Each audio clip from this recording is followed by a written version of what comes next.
Hello গুলো guys, welcome back to আর my new daily mini blog. তো আমি জানি আমার ডেলি বলাটা একদমই উচিত না, কারণ অনেক কটা দিন হয়ে গেছে আমি তোমাদের সাথে কোনো রকম ভিডিও শেয়ার করি না। ভিডিও শেয়ার করতে না পারার রিজন কিন্তু আমি তোমাদের আগেই ভিডিওতে জানিয়ে দিয়েছিলাম। তো এখন থেকে প্রমিস করছি আমি ডেলি তোমাদেরকে ভিডিও দেব। এই বছর কিন্তু আমার বাড়ির সামনে এই টাইমে বিরাট বড় একটা অনুষ্ঠান হয়, সেই অনুষ্ঠানটাই কিন্তু ছিল সেই। আমাদের সাথে কথা বলতে বলতে কিন্তু আমাদের ফুচকা খাওয়াও কমপ্লিট হয়ে গেছে এন্ড আমরা চলে এসেছি। এখানে একটা ছোট্ট দোকান বসেছিল যেখানে খেলনা কেনার জন্য কিন্তু আমার বাবা ভীষণই বায়না করছিল।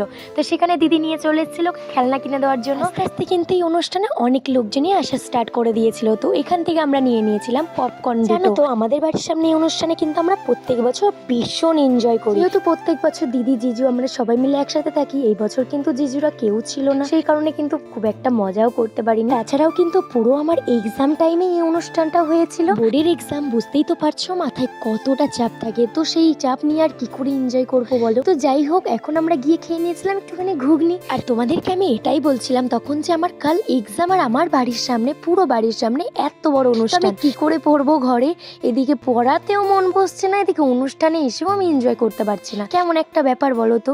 তো যাই হোক, দেখো এখানে আমি পুরো 3টে বেলুন পেয়ে গেছি। আর সেই দিন কিন্তু আমাদের এখানে এসেছিল সিঙ্গার আব্দুল শেখ। তো ওনার গান কিন্তু আমার ভীষণই ভালো লেগেছে। তোমাদের সাথে আমি গানগুলো শেয়ার করতে পারলাম না, কারণ তোমরা তো জানো ফেসবুক প্ল্যাটফর্মে অনেক নিয়ম আছে যেগুলো আমাদের মেনে চলতে হয়। তো আমি বেশিক্ষণ অনুষ্ঠান দেখিনি, ঘরে চলে গেছিলাম, কারণ নেক্সট দিন ছিল আমার এক্সাম। ছোট দিনে ছিল একটা রোল, সেটা খেয়ে শুয়ে পড়লাম। কেমন লাগলো জানিও, দেখা হচ্ছে নেক্সট কোনো